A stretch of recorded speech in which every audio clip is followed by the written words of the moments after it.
ความดีบารมีทานให้ชีวิตหน้าที่การงานพบผ่านความสดชื่นลื่นเลิ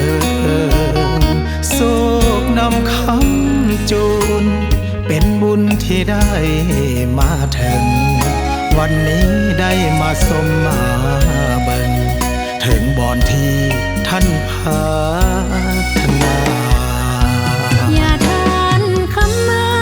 ปัญญาวิจิตรลูกศิษย์จดจำท่านเคยเผยแผ่ศีลธรรมที่ดีงามด้วยความเม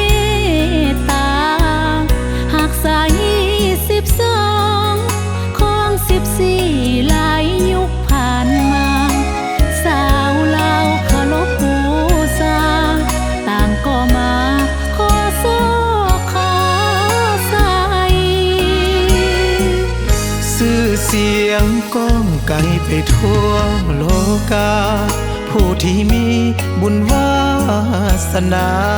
มีความศรัทธาได้มาขาบไหว้ปวงสนหอมหาพักลักนับถือด้วยใจ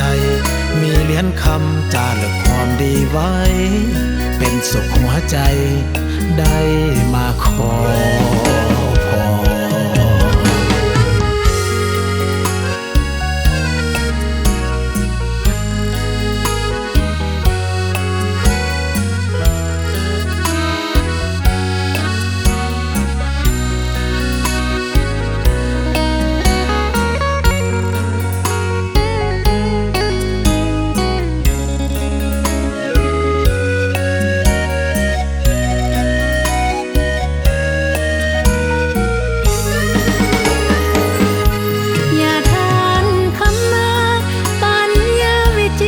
ลูกศิษย์จดจ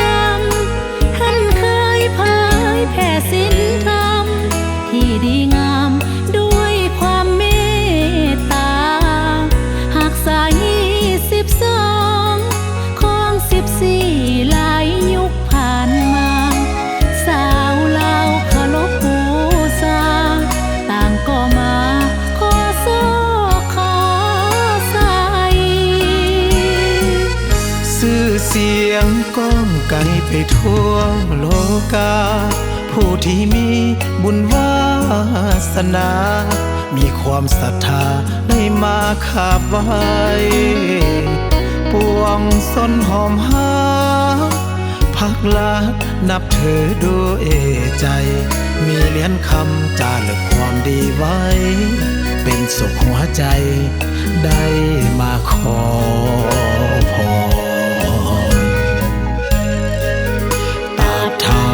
ส่วนนิรันดรสาธุทรให้ลูกพอแต่สิ่งดี